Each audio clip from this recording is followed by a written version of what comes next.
De relatie tussen binnen- en buitenwereld voorop staat in het eerste stuk van het 4e filosofendebat over menselijke natuur en ideale maatschappij.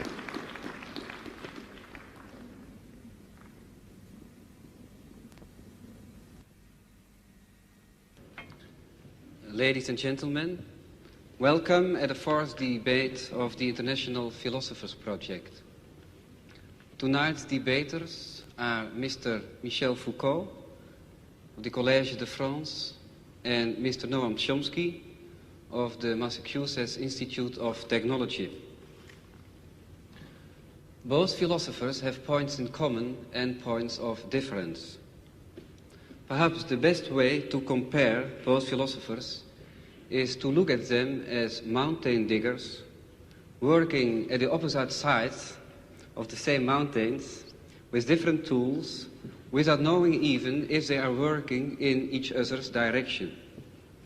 All learning concerning man, ranging from history to linguistics and psychology, are faced with the question whether in the last instance we are the product of all kinds of external factors, or if in spite of our differences we have something we could call a common human nature by which we can call each other human beings.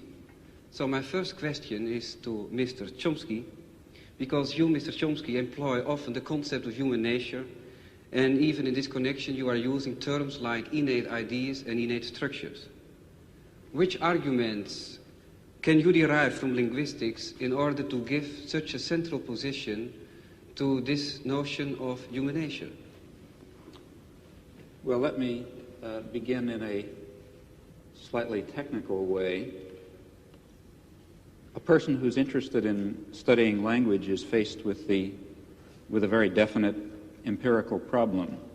He's faced with an organism, a mature, let's say adult speaker, who has somehow acquired an amazing range of abilities which enable him in particular to say what he means, to understand what people say to him, to do this in a fashion that I think it's proper to call highly creative. Now, the person who's acquired this intricate and highly articulated and organized collection of abilities, the collection of abilities that we call knowing a language, that person has been exposed to a certain experience. He has been presented in the course of his lifetime with a certain amount of data, of direct experience with the language. And we can investigate the data that's available to this person. And having done so, in principle, we're faced with a very clear and a reasonably clear and well-delineated scientific problem, namely the problem of accounting for the gap between the really quite small quantity of data, small and rather degenerate quantity of data that's presented to the person, to the child, and the very highly articulated, highly systematic, profoundly organized, resulting knowledge that he somehow derives from this data.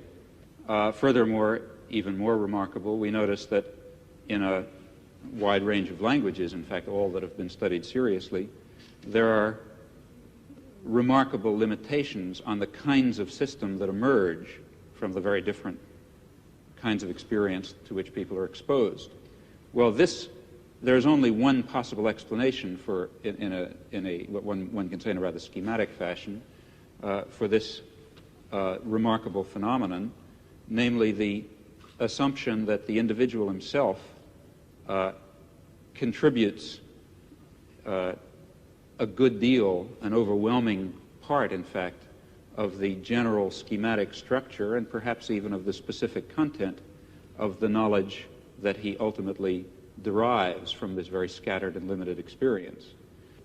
That is, to put it rather loosely, the child must begin with the knowledge, certainly not with the knowledge that he's hearing English or Dutch or French or something else, but he does start with the knowledge that he's hearing a human language of a very narrow and explicit type that permits a very small range of variation. And it's because he begins with that highly organized and very restrictive schematism that he's able to make the huge leap from scattered and degenerate data to highly organized knowledge. And I would claim then that this instinctive knowledge, if you like, this schematism that makes it possible to derive complex and intricate knowledge on the basis of very partial data, is one fundamental constituent of human nature. But then I assume that in other domains of human intelligence and other domains of human cognition and even behavior, something of the same sort must be true. Well, the collection of this mass of innate schematisms, innate organizing principles, which guides our social and intellectual and individual behavior, that's what I mean to refer to by the concept of human nature. Well, Mr. Foucault, if I'm thinking at your books like Histoire de la folie et Les mots et les choses, I got the impression that you are working on a completely different level and also just with an opposite aim, opposite goal. If I'm thinking about the word schematism in relation to human nature, then you are just trying to work out that there are several periods, several schematisms. What do you think about this? Well, if you permit, I will answer in French because my English is so bad that I would be ashamed to answer in English. Là, il est vrai que je me méfie un peu de cette notion de nature humaine. Mais je m'en méfie pour la raison suivante. Je crois que parmi les concepts, parmi les notions dont une science peut se servir, il y a évidemment des notions qui sont d'un niveau, qui ont une élaboration, qui est une fonction différente. Par exemple, prenons le cas de la biologie. À l'intérieur, dans le domaine de la biologie, vous avez des concepts qui sont plus ou moins bien établis, comme le concept de réflexe. Bon. Et puis, vous avez d'autres notions qui sont en quelque sorte des notions périphériques. Des notions périphériques qui ne jouent pas un rôle en quelque sorte organisateur à l'intérieur de la science, des concepts qui ne sont pas des instruments d'analyse, des concepts qui ne sont pas descriptifs non plus. Ce sont des notions en quelque sorte qui servent simplement à indiquer des problèmes ou encore qui servent à indiquer des domaines d'objets à étudier. Prenez par exemple, il y a une notion comme ça qui, je crois, été très importante dans l'histoire de la biologie. C'est tout simplement la notion de vie. Bon, au XVIIe ou au XVIIIe siècle, les gens qui étudiaient la nature ne se servaient pas du concept de vie. Ils classaient les êtres naturels, qu'ils soient vivants ou non vivants, dans une espèce de grand tableau ou de grande hiérarchie. La vie était une notion dont ils ne se servaient pas et dont ils n'avaient pas besoin. Et puis, à la fin du XVIIIe siècle, un certain nombre de problèmes se sont posés, comme par exemple les problèmes de l'organisation intérieure de ces êtres dont on avait fait la classification.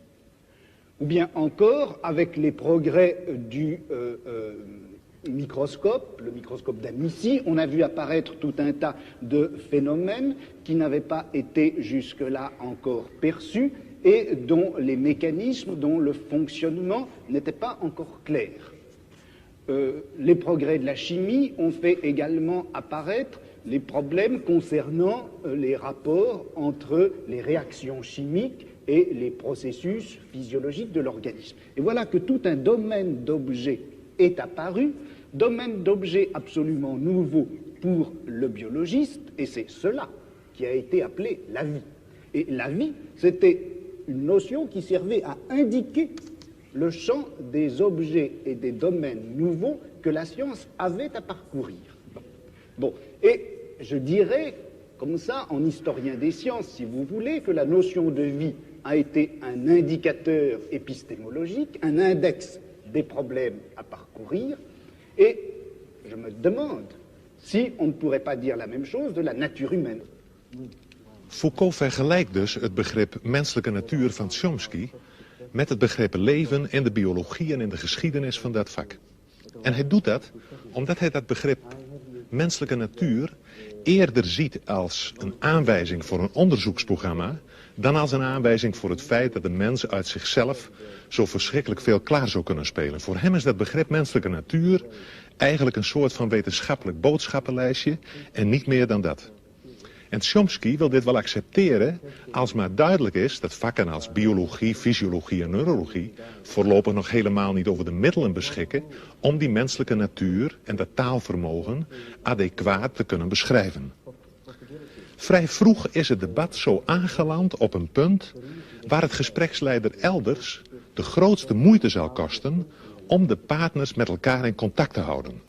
Voor een deel ligt het natuurlijk aan de taal die ze spreken, maar voor een veel groter deel ligt dat aan het feit dat Chomsky en Foucault ieder in een verschillende denkwereld zitten, zodat hun begrippen heel gemakkelijk langs elkaar heen glijden. We krijgen eigenlijk het merkwaardige schouwspel te zien van twee breinen die gelijktijdig aan het denken zijn en om de beurt een begrip oppikken uit het betoog van de ander, om dit begrip dan vervolgens te belichten vanuit hun eigen denksysteem. Daarbij speelt dus voor Chomsky een grote rol dat begrip creativiteit, waarover nu een heel groot stuk van het debat zal gaan. Voor Chomsky is creativiteit eigenlijk een kenmerk van alle mensen. Iedereen werkt ermee. De verkeersdeelnemer, die ter plaatse in een onverwachte situatie moet gaan bedenken wat hij zal doen. De opvoeder, die niet terug wil vallen op autoritaire gedragspatronen en tegenover een lastige pupil zelf nieuw gedrag moet uitvinden. Maar vooral geldt deze creativiteit voor het kind dat een taal leert en dat daarbij merkwaardigerwijze leert om zelf nieuwe taal te produceren, te maken. Foucault staat daar tegenover. Hij vraagt voortdurend de aandacht voor het zogenoemde epistemologische veld waarbinnen de menselijke activiteit plaatsvindt. Dit epistemologische veld, oftewel episteme, wordt in het profile omschreven als het geheel van niet bewuste regels die de algehele organisatie van onderling gescheiden velden van kennis beheersen. Foucault spreekt ook over tableau, hij noemt het ook systeem van elementen en in het debat valt ook het woord grille, tralie of rooster. We kunnen misschien het best spreken van een netwerk waarbinnen iedereen in een bepaalde cultuur denkt of hij wil of niet. Het zijn eigenlijk regels waaraan het denken van iedereen gehoorzaamt en met behulp waarvan iedereen zoekt naar bepaalde identiteiten, samenhangen enzovoort. En dit netwerk nu is niet de uitvinding van bepaalde individuen. Het bepaalt veel eer de regels van de denken- en doegewoonten, van het denken- en doespel dat we cultuur noemen en waaraan ieder individu eigenlijk onderhorig is. Een dergelijk netwerk is ook geen ding of idee, maar het ligt precies tussen ding en idee in. En de geschiedenis van het denken is dan voor Foucault ook niet de geschiedenis van ideeën, of zelfs zoiets als de ontwikkeling van de geest of iets dergelijks, maar veel eer de afwisseling van discontinue transformaties, van discontinue overgangen van het ene netwerk naar het andere. Dat is dus een heel andere aanzet dan die van Chomsky, bij wie die creativiteit in het centrum staat. En het is duidelijk dat we op dit punt bij Foucault weer diezelfde onttroning van het subject tegenkomen, waarover we in verband met Galilei in het begin reeds gesproken hebben. De filosofie van Foucault is een filosofie waarbij de filosoof zelf eigenlijk voortdurend uit het beeld verdwijnt. Ja, paradoxaal genoeg zou je moeten zeggen, het is eigenlijk een filosofie zonder filosoof en je moet dit ook nog generaliseren, want de mens is bij Foucault in zekere zin de grote afwezige in zijn eigen cultuur. En het is in dit verband dan ook heel begrijpelijk dat Foucault nogal fel en afwijzend reageert wanneer de gespreksleider belangstelling begint te vertonen voor privéaspecten van zijn bestaan. Wanneer Foucault debatteert, dan gaat het over alles behalve over Foucault zelf.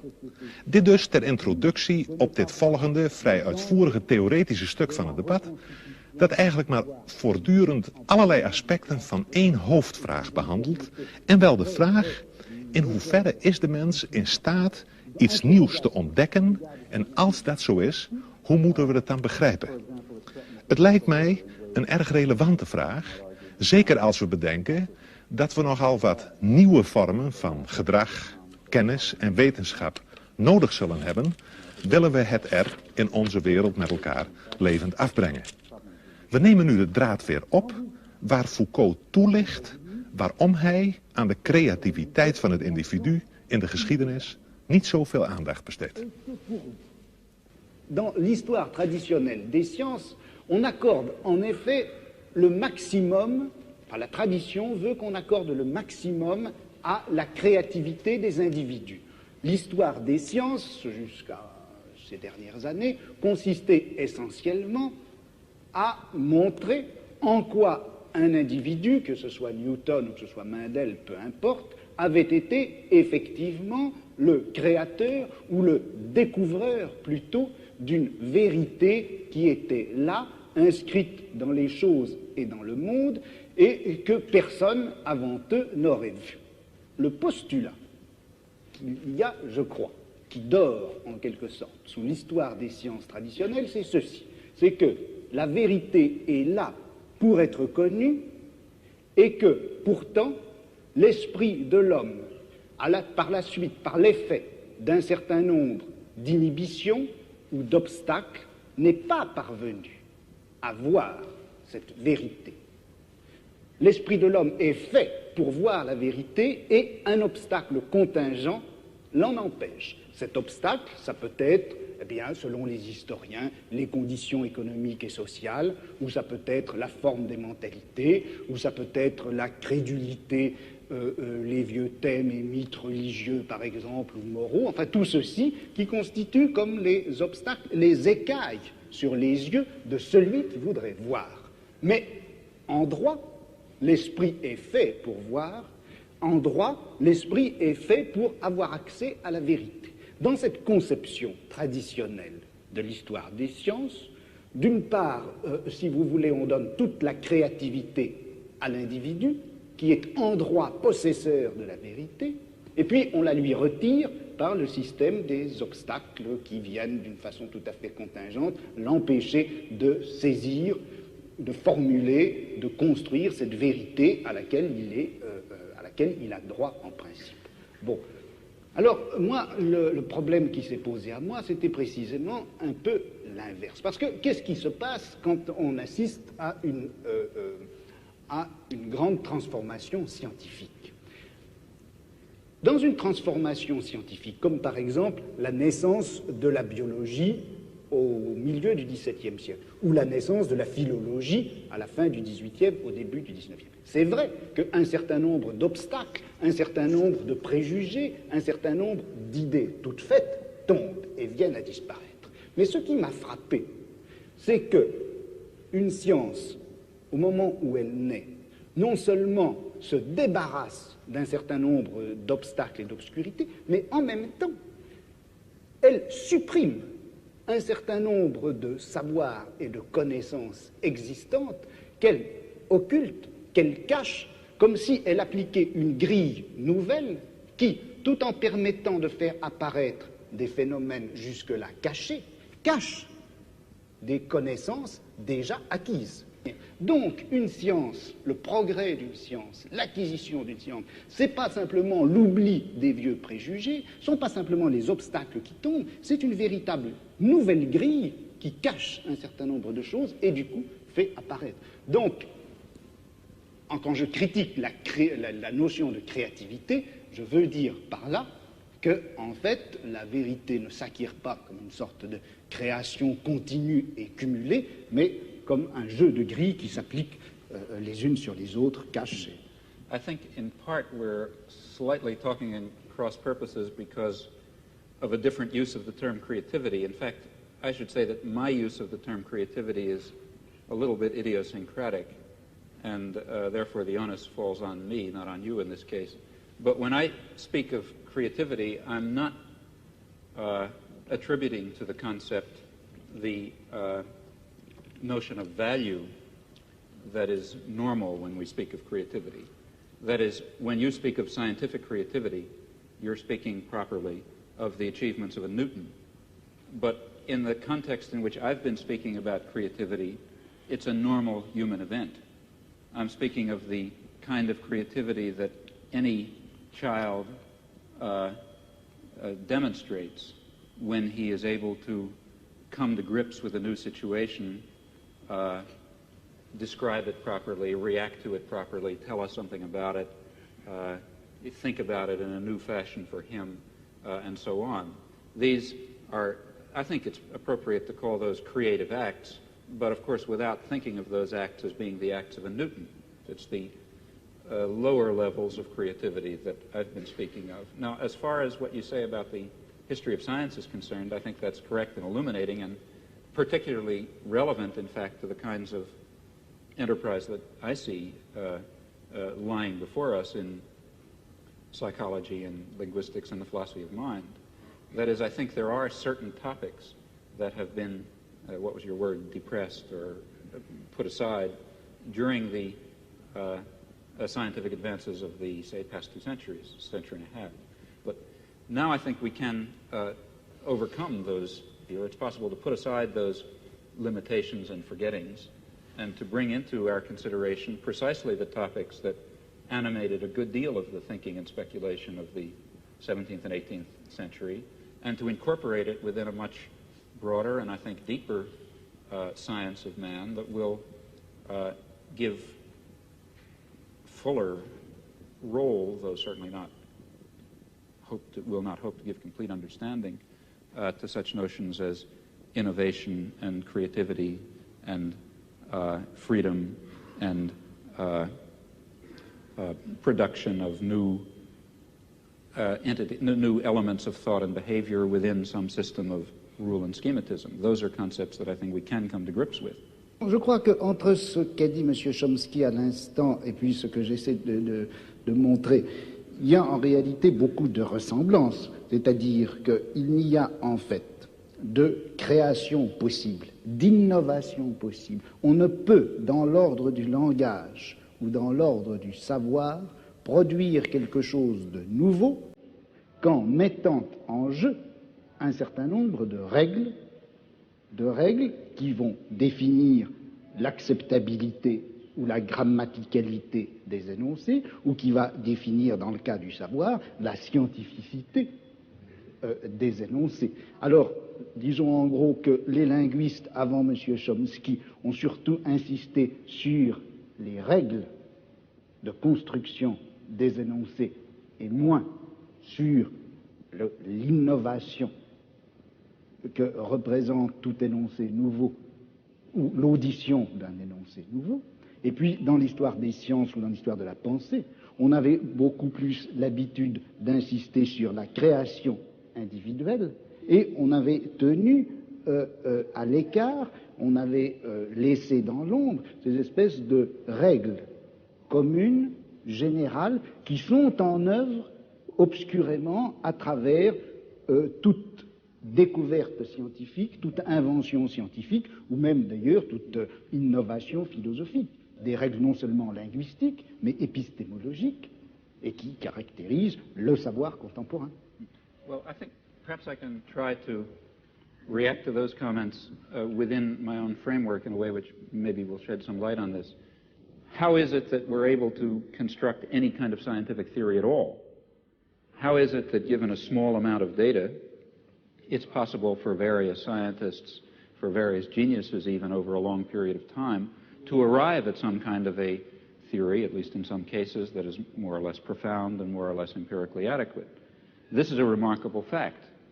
And in fact, if it were not the case that these scientists, including the geniuses, if they didn't have built into their minds somehow, obviously unconscious, specification of what is a possible scientific theory, then this inductive leap would certainly be quite impossible. Just as if each child did not have built into his mind the concept of human language in a very natural way, in a very narrowing way, then the inductive leap from data to knowledge of a language would be impossible. So even though the process of, let's say, deriving knowledge of physics from data is far more complex, far more difficult for us, for organisms such as us, far more drawn out in time, requires intervention of genius and so on and so forth.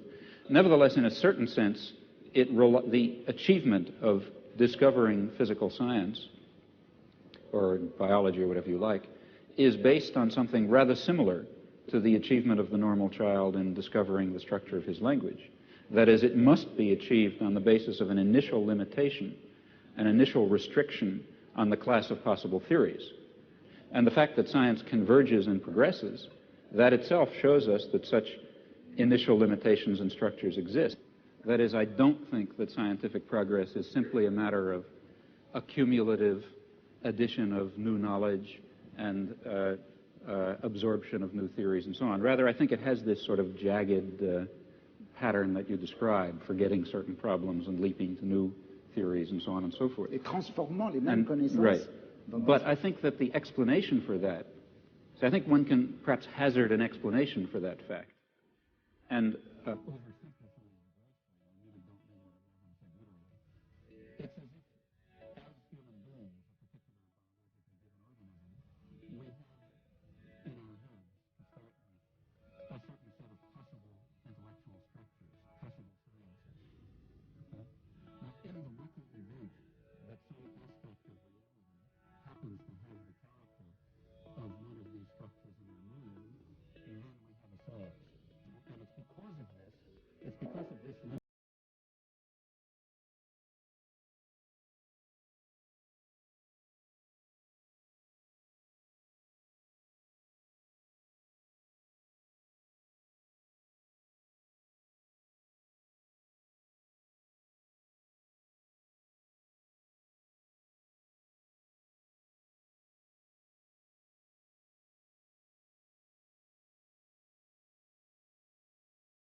that the progress of science, I think, has the erratic and jagged and transformational character that you describe. And that doesn't mean that everything is ultimately going to fall within the domain of science. Quite the contrary. Personally, I believe that many of the things we would like to understand, and maybe the things we would most like to understand, such as the nature of man or the nature of a decent society or lots of other things, might really fall outside the scope of possible human sciences. Well, I think we have now two questions out of this statement. One question is, if you can agree, Mr. Foucault, do you agree with the statement about a combination of limitation, fundamental limitation? Not a combination. C'est pas une affaire de combinaison. Il n'y a de créativité possible qu'à partir d'un système de règles. Ce n'est pas un mélange de régularité et de liberté. Une liberté ne s'exerce réellement que sur fond et à partir d'un réseau de régularité.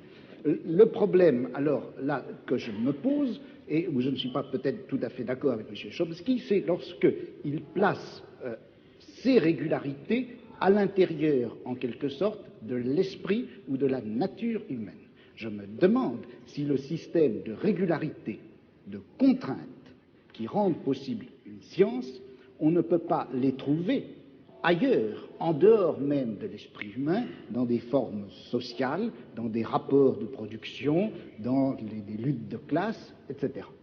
Mais quand même, qu'est-ce que la raison pour vous de parler de temps en temps de la mort de l'homme ou du fin de la période 19e, 20e siècle, n'est-ce pas? Mais ça n'a pas de rapport avec ce que nous disons, là. Ah, je ne sais pas, parce que je pense à... quand je traite d'appliquer, qu'est-ce que vous avez dit, à votre notion anthropologique. Vous avez refusé déjà de parler sur votre propre créativité et liberté, n'est-ce pas? Alors, qu'est-ce qu'elle a raison? Quelles sont les raisons psychologiques, je me demande? Mais quelles sont peut-être... ça, vous le demandez, mais moi, mais quelles sont les raisons, laissons-nous dire, plus objectives peut-être pour vous, votre conception de savoir, de la connaissance, de la science, pour refuser de répondre à des questions personnelles, n'est-ce pas? Ça a à faire quelque chose avec votre conception de la société. Alors, quand il y a un problème ici pour vous, qu'est-ce que sont les raisons de faire un problème d'une question personnelle? Non, je ne fais pas du tout un problème d'une question personnelle, je fais d'une question personnelle une absence de problème. C'est-à-dire que dans toute l'histoire traditionnelle de la pensée, des idées et des sciences, on s'est toujours posé le problème de savoir à quel âge Newton avait dû être sevré pour concevoir la gravitation universelle. À quelle époque est-ce que Cuvier avait rencontré sa première maîtresse pour pouvoir finalement découvrir les fossiles, l'anatomie comparée, etc. Ce genre d'analyse, enfin que je caricature, ce genre d'analyse est, je crois, sans intérêt. Il est beaucoup plus intéressant de saisir les transformations d'un savoir en général à l'intérieur à la fois du domaine général des sciences et également de ce domaine en quelque sorte vertical que constitue une société, une culture, une civilisation à un moment donné. Et quand on saisit l'ensemble de la transformation, à ce moment-là, eh bien, on s'aperçoit que les petits événements individuels de la vie du savant n'est pas important. Opnieuw verdwijnt in deze laatste opmerking van Foucault het individuele leven van de geleerde onderzoeker uit het beeld. Maar hoe zit het dan met de verhouding van de mens tot zijn cultuur als het gaat over de politiek en misschien zelfs over de vraag hoe je die cultuur en die maatschappij kunt veranderen? Immers, men kan wel laten zien dat in de geschiedenis van de wetenschappen, in de geschiedenis van de cultuur, de inbreng van het individu een vrijwel te verwaarlozen rol speelt. De vraag, hoe moet ik handelen, de politieke vraag, blijft desalniettemin recht overeind staan. En het zal na het voorgaande misschien al duidelijk zijn dat die politieke vraag in het perspectief van Foucault heel sterk wordt tot de vraag: in hoeverre kan de mens ontsnappen aan zijn eigen cultuur? Daarbij is het wel van belang om op te merken dat Foucault zich helemaal niet wil distancieren van de politiek. Integendeel, hij zegt ergens: wat zou ik ideologisch verblind moeten zijn om me niet te interesseren voor datgene wat het meest wezenlijke is in het menselijk bestaan. Economische verhoudingen, machtsverhoudingen en noem maar op. Chomsky en Foucault zijn het dus wel eens over het belang van de politieke vraagstelling. Het is misschien ook wel informatief om nog eventjes uitdrukkelijk te zeggen dat Chomsky zijn politieke standpunt betitelt als anarcho-syndicalisme. Hij is van mening dat het noodzakelijk is de verschillende vormen van kapitalisme op te heffen en te doorbreken ten bate van de directe participatie van de arbeider in arbeidersraden enzovoort. Decentralisatie, socialisatie en participatie, het zijn sleutelwoorden in het politiek programma van Chomsky. Chomsky zegt weliswaar dat hij geen noodzakelijk verband ziet tussen zijn wetenschappelijke inzichten en zijn politieke, maar uit de nu volgende openingsset blijkt dat hij regelrecht vanuit zijn wetenschappelijke opvattingen afstevend op de politiek. Zijn politieke en wetenschappelijke inzichten mogen niet logisch uit elkaar voortvloeien, ze lopen wel degelijk parallel. Well, let me begin by referring to something that I've already discussed. That is, if it is correct, as I believe it is, that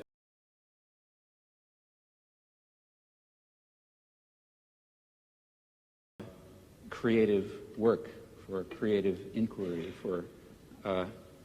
for free creation without the arbitrary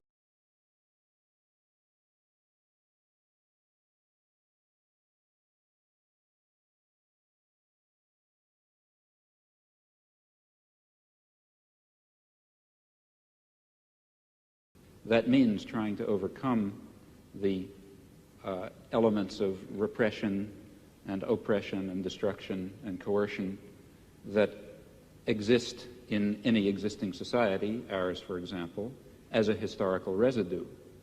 Now,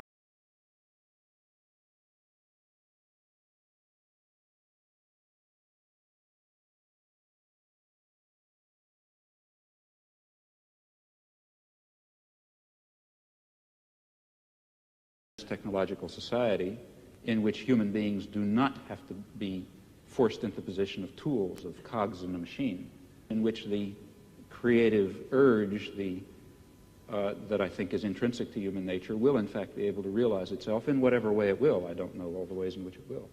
Je suis dans ma démarche beaucoup moins avancée, je vais beaucoup moins loin que M. Chomsky, c'est-à-dire que j'avoue n'être pas capable de définir, il n'y a plus forte raison de proposer un modèle de fonctionnement social idéal pour notre société scientifique ou technologique. En revanche, une des tâches qui me paraît urgente, immédiate, avant même toute autre chose, c'est celle-ci.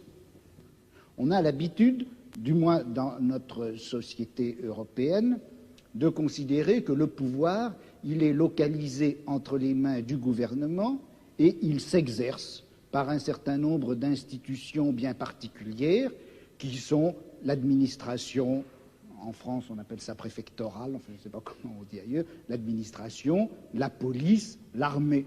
On sait que toutes ces institutions-là sont faites pour transmettre les ordres, les faire appliquer et punir les gens qui n'obéissent pas. Mais je crois que le pouvoir politique, il s'exerce encore, il s'exerce en outre, de plus, par l'intermédiaire d'un certain nombre d'institutions qui ont l'air comme ça de n'avoir rien de commun avec le pouvoir politique, qui ont l'air d'en être indépendantes et qui ne le sont pas. On sait bien que l'université, d'une façon générale, tout le système scolaire, qui en apparence est fait simplement pour distribuer le savoir, on sait que cet appareil scolaire est fait pour maintenir au pouvoir une certaine classe sociale et exclure des instruments du pouvoir toute une autre classe sociale.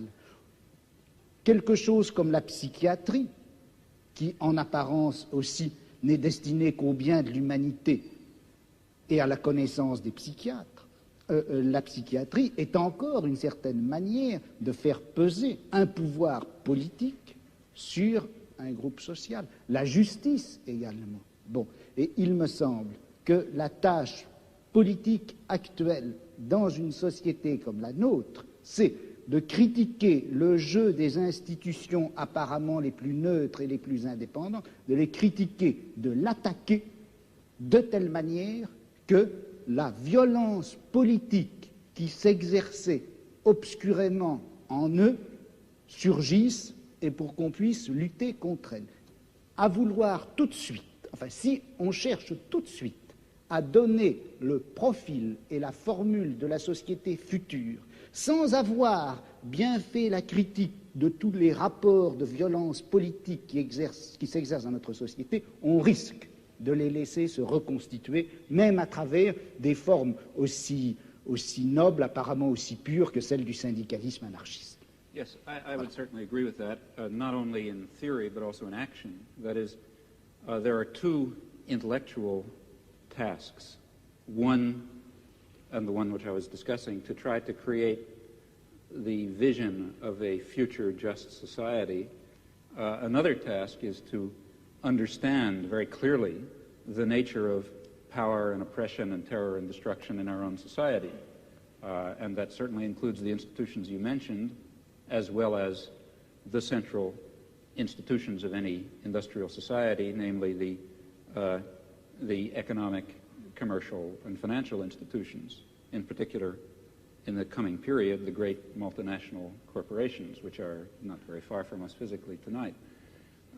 Those are the basic institutions of oppression and coercion and autocratic rule that appear to be neutral. After all, they say, well, we're subject to the democracy of the marketplace.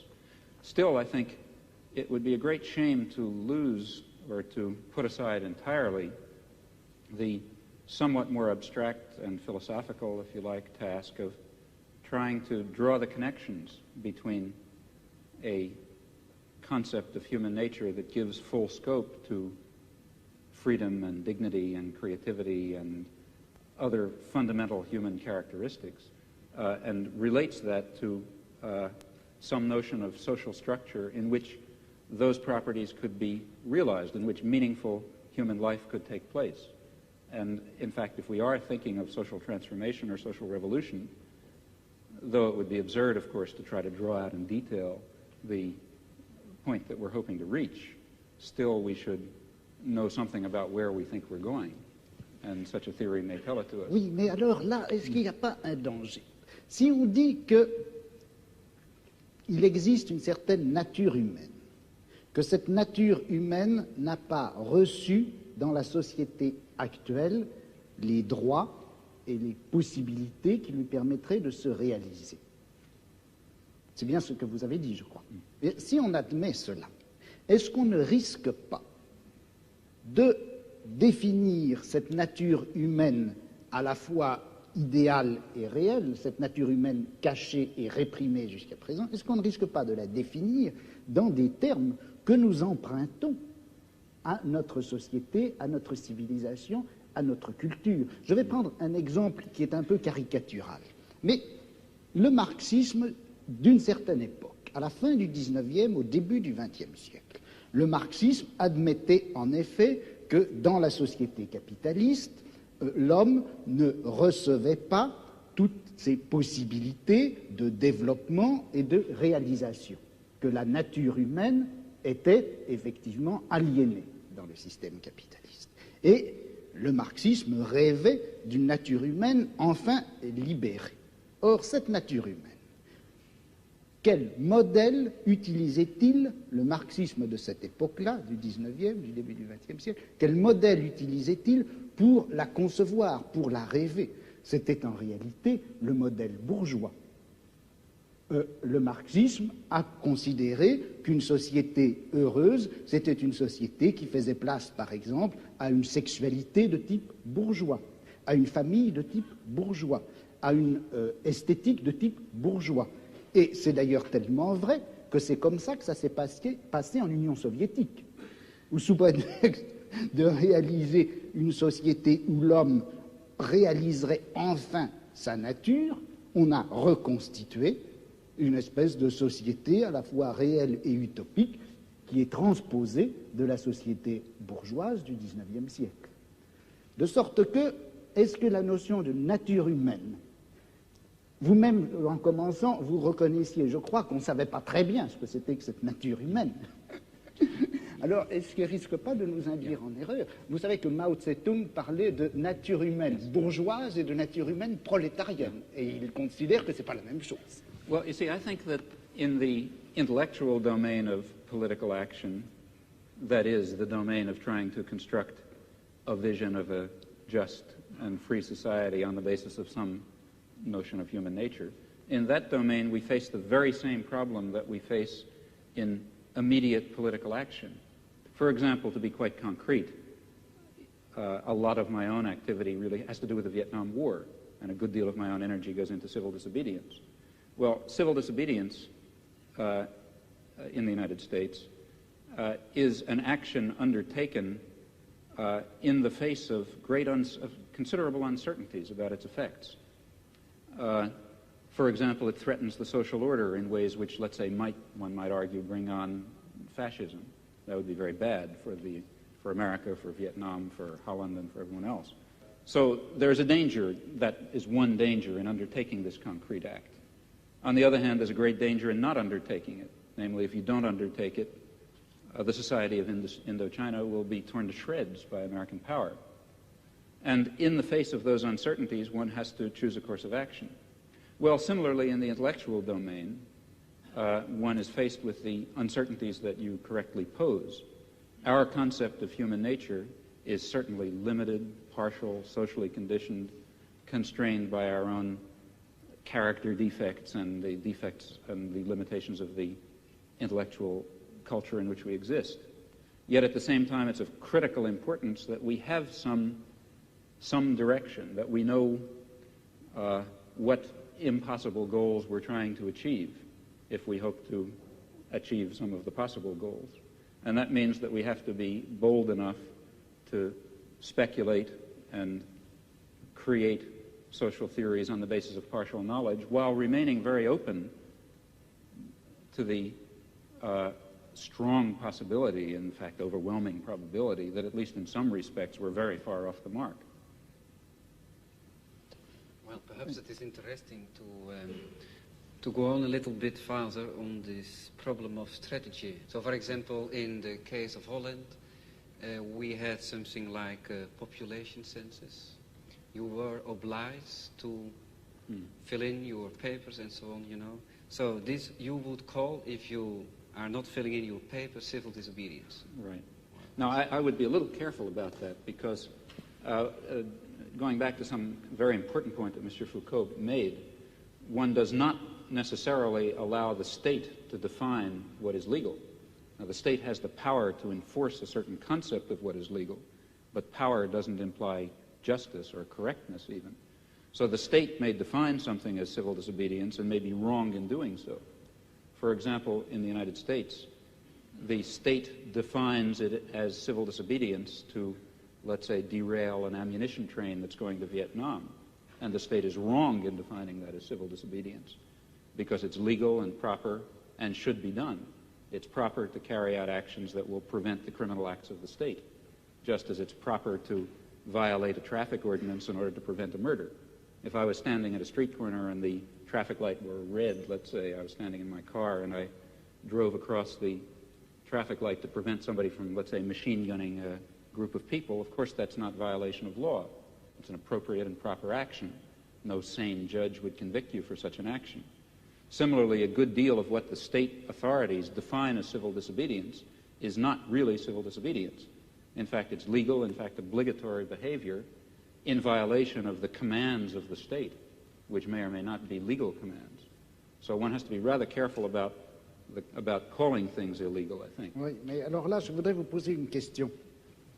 Quand vous, aux États-Unis, Lorsque vous faites une action franchement illégale, which I regard as illegal, not just the state. no, when the state's an But the action state that regards the as illegal. state considers as illegal. Yeah. Est-ce que vous faites cette action parce que vous la trouvez I understand. juste Yeah. en vertu d'une justice idéale, ou bien est-ce que vous la faites parce que Yeah. la guerre de classe Yes. la rend utile et nécessaire? Well, Est-ce que vous vous référez à une justice idéale? Voilà again, le problème. very often when I do something which the state regards as illegal, I regard it as legal. Yes, that's Because I regard the state as criminal. Alors- But in some instances, that's not true. That is, let me be quite concrete about it and move from the area of class war to imperialist war, where the situation is somewhat clearer and easier. Take international law, a very weak instrument as we know, but nevertheless it incorporates some rather interesting principles. Well, international law, in many respects, is the instrument of the powerful.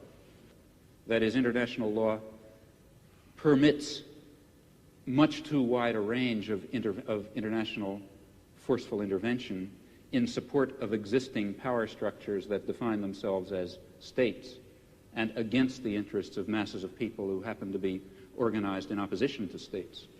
But, in fact, international law is not solely of that kind. And, in fact, there are interesting elements of international law, let's say embedded in the United Nations Charter, which permit, in fact, I believe, require the citizen to act against his own state in ways that the state will falsely regard as criminal.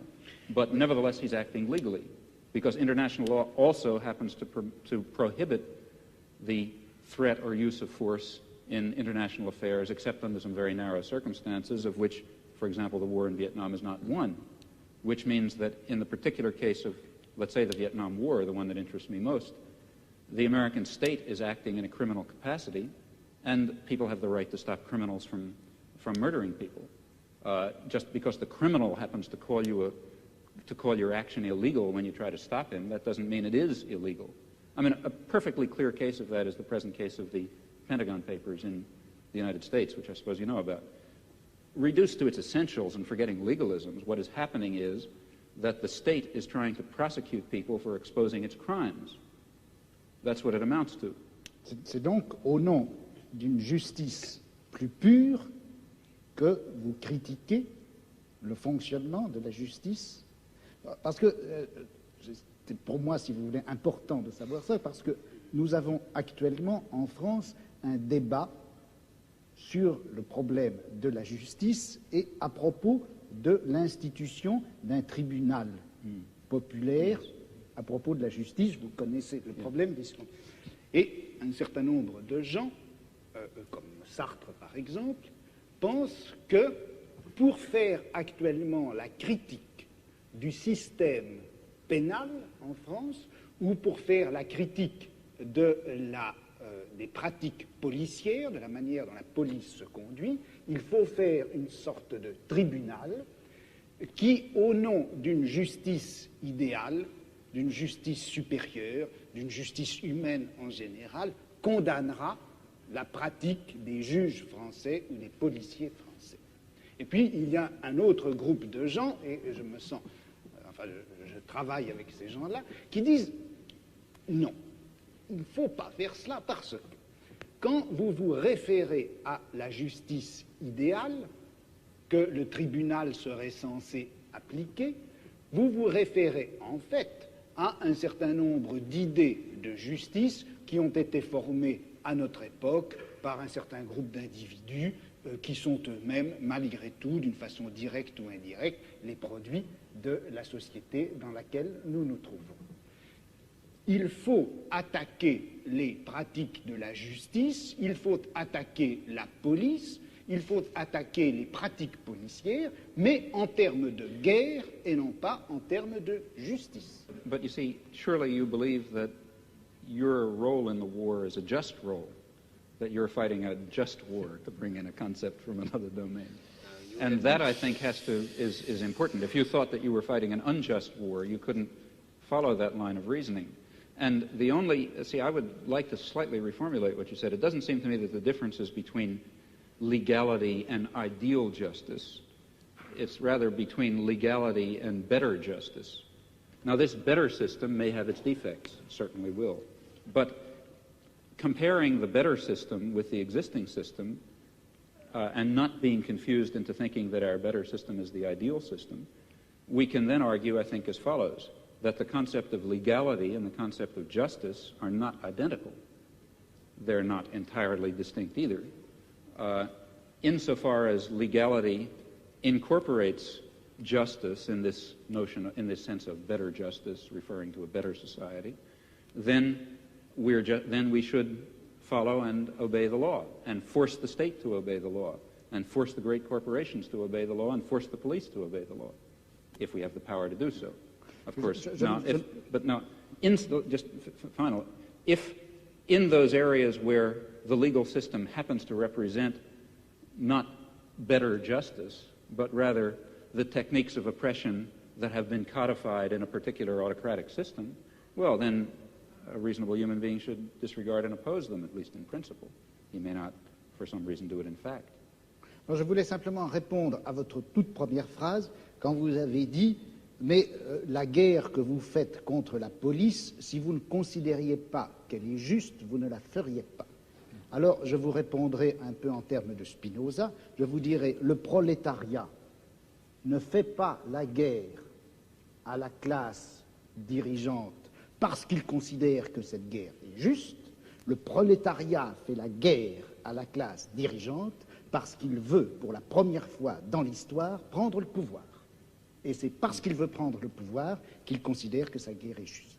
Yeah, I don't agree On fait la guerre pour gagner et pas parce qu'elle est juste. I don't personally agree with that. For example, if I could convince myself that attainment of power by the proletariat would lead to a terroristic police state in which freedom and dignity and decent human relations would be destroyed, then I wouldn't want the proletariat to take power.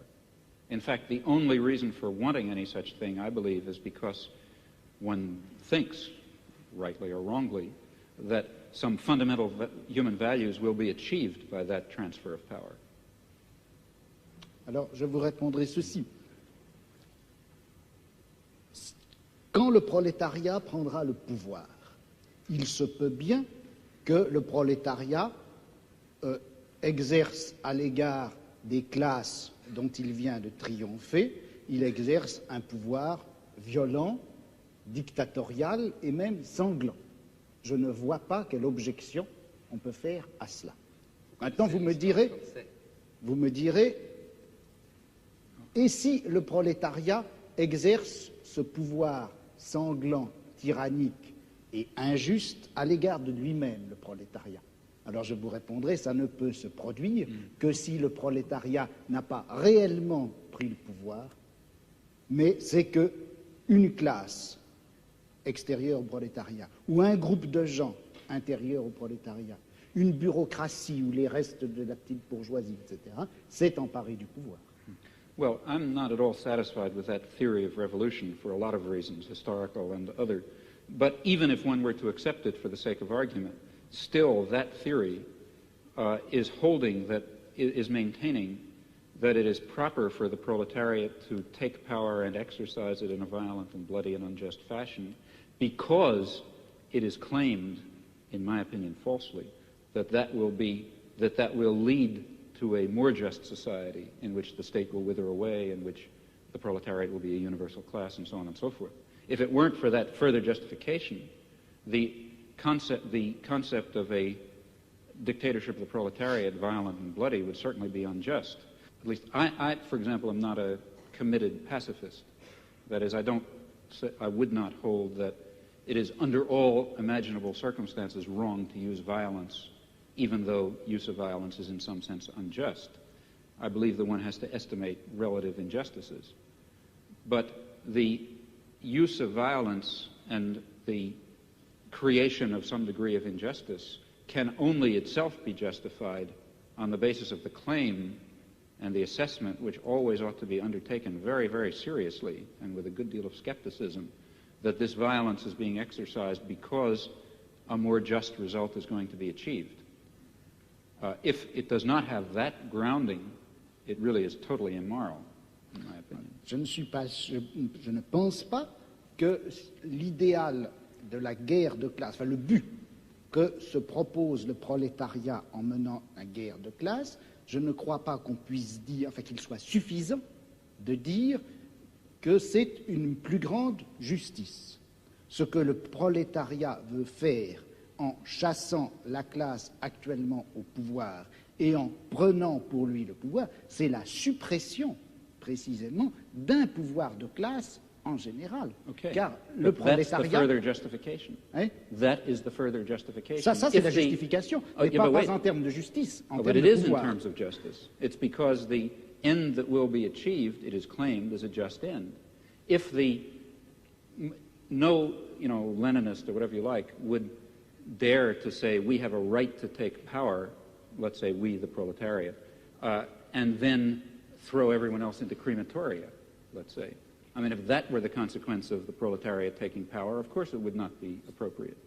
The idea is, and as for reasons I mentioned, I'm skeptical about it, that a period of violent dictatorship, of perhaps violent and bloody dictatorship, is justified because that will mean the submergence and termination of class oppression, a proper end to achieve in human life. Mais il me semble que de toute façon, la notion même de justice fonctionne à l'intérieur de la société de classe comme revendication du côté de la classe opprimée et comme justification du côté de la classe oppressive. I don't agree with that. Et dans une société sans classe, je ne suis pas sûr qu'on ait encore à utiliser cette notion de justice. Yeah. Well, here I really disagree. I think that there is a sort of an absolute basis. If you press me too hard, I'll be in trouble because I can't sketch it out. But some sort of an absolute basis ultimately residing in fundamental human qualities in terms of which a real notion of justice is grounded. And I think that our existing systems of justice I think it's too hasty to characterize our existing systems of justice as merely systems of class oppression. I don't think that they are that. I think that they embody systems of class oppression, and they embody elements of other kinds of oppression. But they also embody a kind of a groping towards the true humanly valuable concept of justice and decency and love and kindness and sympathy and so on, which I think are real. Bon, est-ce que j'ai du temps pour répondre? Oui, Combien? Parce que 2 minutes. Ben, moi, je dirais que c'est injuste. Absolutely unjust. Non, mais bon, je ne veux pas répondre en si peu de temps. Je dirais simplement ceci. Je ne peux pas m'empêcher, contrairement à ce que vous pensez, je ne peux pas m'empêcher de croire que cette notion de nature humaine, cette notion de bonté, de justice, d'essence humaine, de réalisation de l'essence humaine, tout ça ce sont des notions et des concepts qui ont été formés à l'intérieur de notre civilisation, dans notre type de savoir, dans notre forme de philosophie, et que par conséquent, ça fait partie même de notre système de classe, et qu'on ne peut pas, aussi regrettable que ce soit, on ne peut pas faire valoir ces notions pour décrire ou justifier un combat qui doit en principe bouleverser les fondements mêmes de notre société. Il y a là une extrapolation dont je n'arrive pas à trouver la justification historique. Well, I think we can start immediately the discussion. And Mr. Chomsky, I would ask you one question. In your discussion, you had the vocabulary proletariat. We, as proletarian, it's the irony of history that at the moment, young intellectuals coming from middle class and upper class call themselves proletarians and say we must join the proletarians. But I don't see any class-conscious proletarians. That's a great dilemma. It is not true in our given society that all people are doing useful, productive work or self-satisfying work. Obviously, it's very far from true. Those people. Lots of people who are excluded from the possibility of productive labor. And I think the revolution, if you want, should be in the name of all human beings. But it will have to be conducted by certain categories of human beings, and those will be, I think, the human beings who really are involved in the productive work of society. Now, what that is will differ depending on the society. In our society, it, I think, includes intellectual workers. So I think that the student revolutionaries, if you like, have a point, a partial point. That is, it's a very important thing in a modern, advanced industrial society. It's very important how the trained intelligentsia identify themselves, if they're going to be technocrats, let's say, or servants of either the state or private power, or alternatively, whether they're going to identify themselves as part of the workforce who happen to be doing intellectual labor. If the latter, then they can and should play a decent role in a progressive social revolution. If the former, then they're part of the class of the oppressors. I have an additional, one small additional question or more remark to you. That is that you, with your very courageous attitude towards the war in Vietnam, how can you survive in an institution like MIT, which is known here as one of the great war contractors and intellectual makers of this war? There are two aspects to that. One is the question how MIT tolerates me, and the other question is how I tolerate MIT. Well, as to how MIT tolerates me, here again I think one shouldn't be overly schematic. It's true that MIT is a major institution of war research, but it's also true that it embodies very important libertarian values, which are, I think, quite deeply embedded in American society, fortunately for the world. They're not deeply embedded enough to save the Vietnamese, but they're deeply enough embedded to prevent far worse disasters. And here I think one has to be a bit qualified. That is, there is imperial terror and aggression, there is exploitation, there is racism, lots of things like that. But there's also a real concern coexisting with it for individual rights of a sort which, for example, are embodied in the Bill of Rights, which is by no means simply an expression of class oppression. It is also an expression of the necessity to defend the individual against state power. Now, these things coexist, you know. It's not that simple. It's not just all bad or all good. And it's because it's the particular balance in which they coexist that makes it, that makes an institute that produces weapons of war be willing to tolerate, in fact, you know, in many ways even encourage, to be quite honest, a person who's involved in civil disobedience against the war. Now, as to how I tolerate MIT, that raises another question. There are people who argue, and I've never understood the logic of this, that a radical ought to dissociate himself from all oppressive institutions. That is, the logic of that argument is that Karl Marx shouldn't have studied in the British Museum, which, if anything, was the symbol of, the most vicious imperialism in the world, the place where all the treasures of empire were gathered, the rape of the colonies was all poured in there, and so on and so forth. But I think Karl Marx was quite right in studying in the British Museum.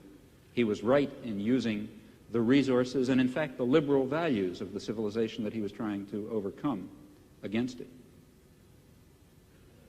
And I think the same applies in this case. But aren't you afraid that your presence at MIT gives them a clean conscience?